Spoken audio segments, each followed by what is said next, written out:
Many great pioneer women helped establish the French colony of New France during the 1600s, including Marguerite Bourgeoys.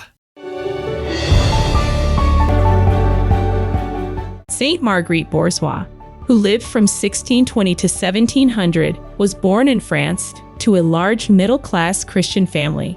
After having a deep religious experience at the age of 20, Marguerite dedicated her life to God through the Virgin Mary. She then joined an apostolate which served God by educating underprivileged children. When she was 32, the governor of Fort Ville-Marie, which is now Montreal, Canada, visited Marguerite's town and invited her to be a missionary in the New World as a lay teacher, instructing the children of the colonists and the Native Americans. Marguerite agreed and made the long ocean journey, realizing the importance of the family in establishing New France. Marguerite mentored young ladies and prepared them for marriage and family life as pioneer women. She signed as a witness on the marriage certificates of many early settlers. As a result of these activities, she was affectionately called the Mother of the Colony. She also worked to build the first church and the first school. She also founded the Congregation of Notre-Dame of Montreal, which is an active religious order to this day. For her great apostolic and missionary activity, she is considered the co-foundress of Montreal. She is also the first woman saint of the Catholic Church in Canada. Her feast day is January 12th. Saint Marguerite Bourgeoys.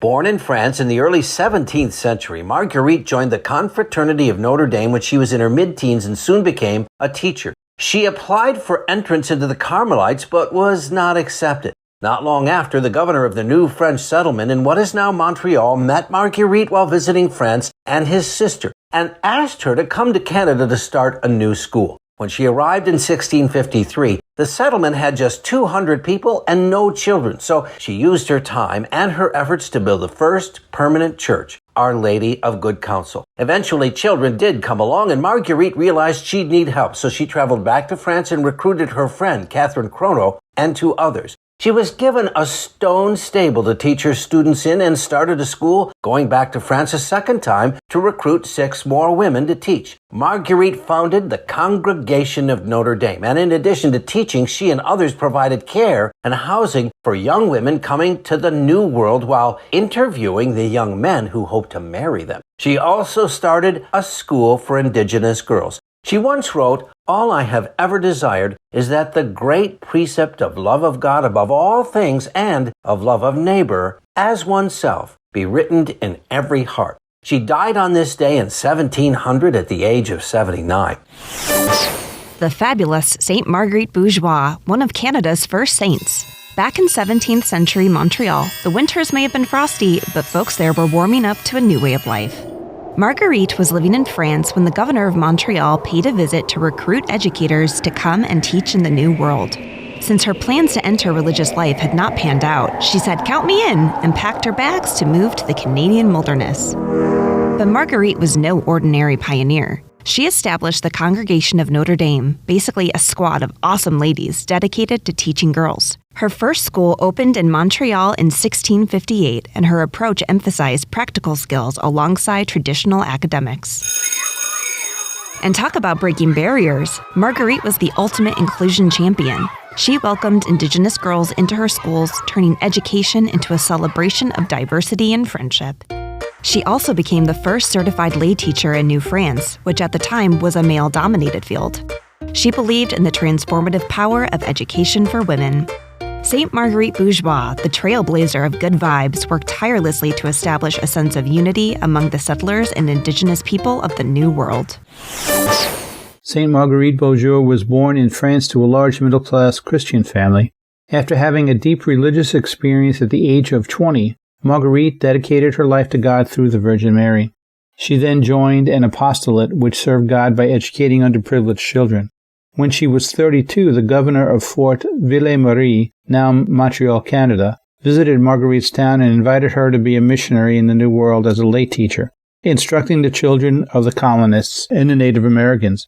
Marguerite agreed and made the long ocean journey. Realizing the importance of the family in establishing New France, Marguerite mentored young ladies and prepared them for marriage and family life as a pioneer woman. She signed as a witness on the marriage certificates of many early settlers. As a result of these activities, she was affectionately called the Mother of the Colony. She also worked to build the first church and the first school. She also founded the Congregation of Notre-Dame of Montreal, which is an active religious order to this day. For her great apostolic and missionary activity, she is considered the co-foundress of Montreal. She is also the first woman saint of the Catholic Church in Canada. Her feast day is January 12th.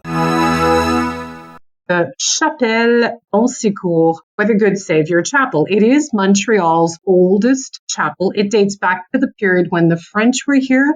From the 1600s until the 1760s, Marguerite Bourgeoys was the first school teacher, and she was the person responsible for building the chapel and numerous other buildings which are connected to it. It is located at the very western tip of Old Montreal, and it has very typical architectural pieces that remind us that it really dates back to the French regime. It's also nicknamed the Sailors' Chapel. The Chapel of Notre-Dame de Bon Secours, Our Lady of Good Health, is Montreal's oldest stone church, sitting for hundreds of years as a beacon of hope, having acted as a refuge for residents, pilgrims, sailors, and travelers arriving by the seaway. We'll explore together a fascinating chapter of history in North America and learn that key to the story of this chapel and the Catholic community of Nouvelle France, New France, is Saint Marguerite Bourgeoys. She was the first teacher of the colony of Ville-Marie and founder of the Congregation of Notre-Dame. And she was laid to rest on the site that she worked so hard to consecrate. Marguerite, the chapel, is a perfect symbol of resilience. Never gave up. Marguerite became a sister very later on in her life. Marguerite was born in Troyes, in France. Marguerite knew from a younger age that faith was a very important part of her family. Marguerite applied to become a Carmelite, but she was refused. Marguerite was working with the external congregation of Notre-Dame in Troyes. That's where she met de Maisonneuve's sister, Louise de Maisonneuve. So that's how they got involved with de Maisonneuve and going to Ville-Marie. She applied for another community, and that did not work out. What Marguerite wanted was something different, because communities back then were all cloistered. And Marguerite, being such a person that was filled with Mary's vocation, wanted to be more of the visitation type, of being able to go out and meet with the people. And she did not want to be remaining in one specific place. She went to a pilgrimage at Notre-Dame de Pontin in Troyes in 1640. And passing under the portal, because they had to go outside, it was just filled with too many people. When they had processions back then, everything, all of the life stopped. Yeah. Something religious or spiritual was happening, and the importance was put there. So Marie turned around and looked up at the portal, and she saw Mary. And she called it from that moment on her touch of grace. At that moment, she knew she was going to give her life to God. And that was going to be the only thing of importance in her life. She was 20 years old. Because when she first came here, wanted to build a chapel, she never gave up. She would cook and sew for the man of Nouvelle France if they helped her build a wall. Everything was trade and exchange all of the time.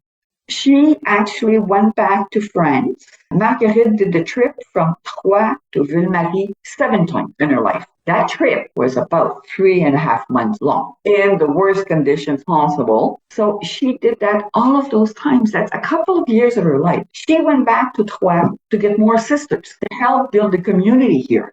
So it's only by 1655 that she was able to build her school. The first chapel began building in 1655, but the official date of the foundation is 57. We have to understand, back then, there was only about 160 people in Ville-Marie. So maybe there was one carpenter, there was a fire, and the first chapel was burned down in 1754. Nobody gave up, So they were able to start again reconstruction of the chapel in 1771. And then slowly it became what it is today. Paul de Chamédie de Maisonneuve was a French military officer and the founder of Ville-Marie, now the city of Montreal. Just before his 30th birthday, he was recruited to head up a mission on Montreal Island in New France. Maisonneuve was hired to lead the colonists and ensure their safety in the new land. In 1642, Ville-Marie was founded on the southern shore of the island of Montreal, where a chapel and a small settlement were built. Maisonneuve was the first governor of Montreal. After 24 years as head of the colony, he left Montreal for good. In 1671, he welcomed Marguerite Bourgeoys at his home in Paris. With his encouragement, she had established the Congregation de Notre-Dame of Montreal in 1653, an order of teaching nuns that educated French and Indigenous children. I'm Mark Vinette, and I hope you're enjoying the ride.